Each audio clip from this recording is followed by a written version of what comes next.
Mga kabahidor, nandito tayo sa Port of Dumangas, no? Province of Iloilo. Ito, pila tayo, haba ng pila, oh. Paano na tayo? Bacolod City. Hi. Wala tayong magawa, kabahidor, kundi mag-fishbook habang naghihintay ng sa pila. Haba pa. Baka tanghali na tayo makasakay. Ang problema, walang pagkain sa barge. Ay, buhay talaga. Late na naman tanghalian natin.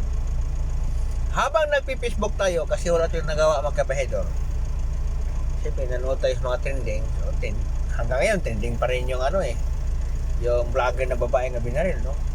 Ay, hindi na ako mag-comment doon. Bahala sila doon. Ang tinitingnan ko ngayon, iba kabahidor, yung kay BP Sara, no? Habang nilitis yung impeachment trial ni BP Sara, kabahidor, nakita ko doon sa Facebook na pataas ang rating niya. Bakit ganun? Samantala yung isa, pababa ng pababa. So yun ang masasabi ko, kabahidor. Ngayon pa ako nakaano ng politiko nga nilitis na dahil sa bintang nila. Ang rating pataas naman tuloy. Ibig sabihin, hindi naniniwala ang mga tao sa mga sinasabi ng mga yan, no? Sa mga pa-inspect ni BP Sara. Hindi naniniwala ang mga tao. Kasi makikita kasi sa gawa, eh. Di ba? Siyempre, sa nangyari ngayon, hindi nila tinutukan yung flood control project na napakalaking perang nawala, di ba? Hindi nila kine-question yung mga pera nga sa PhilHealth kung saan napunta, yung mga gold reserve na binibenta kung saan napunta. Hindi sila nag-question sa mga pera na bilyon-bilyon, no? Sa trilyon ang nawala. Doon sila nakatuto kay BP Sara. Kaya yan ang dahilan kung bakit habang nilitis ang kaso ni BP Sara sa impeachment trial yan sa Senado, mas lalong tumataas ang rating dahil mas marami ang naniniwala kay BP Sara kaysa mga nagbintas kanya. Diba?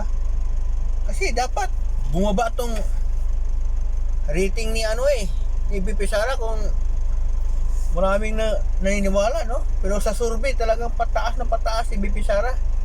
Yan lang ang patunay, kabahidor, nga kahit anong ibabato nila kay BP Sara, ibibintang, ang taong bayan hindi talaga naniniwala. Kahit pa siguro sasabihin natin magtagumpay sila nga ma-convict sila kasi BP Sara, hindi pa rin maniwala ang tao. 100% yan. Kasi sa nangyari ngayon, pataas ang trust rating ng mga tao kay BP Sara.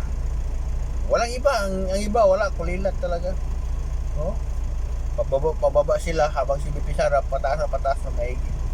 So yan lang masasabi ko, kabahidor, nga pag hindi niyo tinutukan ang yung malaking problema talaga sa Pilipinas, doon kayo nakatutok sa kalaban niyo, mas lalo kayong mapahamak, mas lalo kayong mangungulilat, no?